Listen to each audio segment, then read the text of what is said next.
រឿង7យ៉ាងដែលអាចកើតមានប្រសិនបើយើងប្រើប្រាស់ laser លុប eyeliner ខុសបច្ចេកទេសឬថែទាំមិនបានត្រឹមត្រូវបាទរឿងទី1នោះនៅពេលដែលយើងប្រើប្រាស់ laser ការលុប eyeliner វាអាចបង្កទៅជាបញ្ហាមានការឆ្លងមេរោគហើយជាទូទៅយើងឃើញមានខ្ទុះសនៅតំបន់ដែលយើងធ្វើនឹងតែម្ដងបាទការឆ្លងមេរោគនេះជាទូទៅវាកើតឡើងដោយការមានរបួសនៅតំបន់ហ្នឹងមានការដាច់រលាត់ចិញ្ចៀមបាទហើយវាក៏ជារឿងទី2ដែលយើងអាចប្រឈមផងដែរនៅពេលដែលយើងធ្វើការលុប eyeliner ដោយ laser បាទរឿងទី3នោះគឺកើតឡើងអាចបង្កទៅជារមាស់នៅលើស្បែកនៅតំបន់ហ្នឹងធ្វើឲ្យស្បែកយើងឡើងទៅជាលាក់ស៊ីមានទទួលរមាស់ជាដើម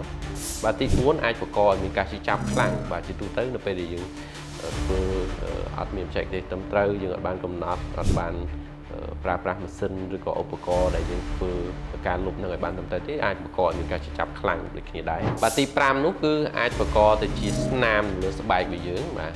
ហើយធ្ងន់ធ្ងរជាងនឹងទៅទៀតបាទទី6អាចបង្ករហូតដល់ផ្លែនៅតំបន់នឹងផងដែរ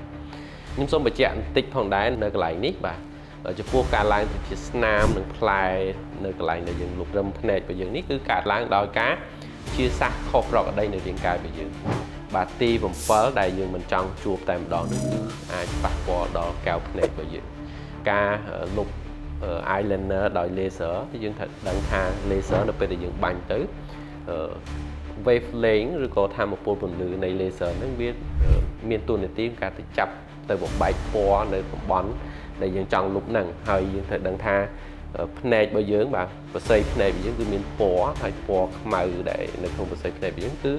ងាយក្នុងការចាប់យកថាមពលពន្លឺ laser របស់យើងតែម្ដងងាយក្នុងការស្រូបយកពន្លឺ laser របស់យើងតែម្ដងដែលអាចធ្វើឲ្យប៉ះពាល់ដល់ប្រស័យភ្នែករបស់យើងបង្កទៅជារបួសប្រស័យភ្នែកអាចនឹងធ្វើឲ្យមានការ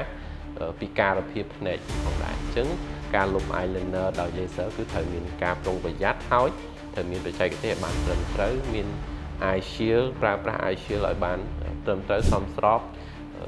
ទៅតាមលក្ខខណ្ឌនៃការលុប eyeliner មួយផងដែរអញ្ចឹងចំពោះបងប្អូនដែលចង់ចេះបាទលុប eyeliner ដោយ laser ប្រកបដោយសុវត្ថិភាពនិងត្រឹមត្រូវតាមលក្ខណៈបច្ចេកទេសបាទបងប្អូនអាចធ្វើការចុះឈ្មោះ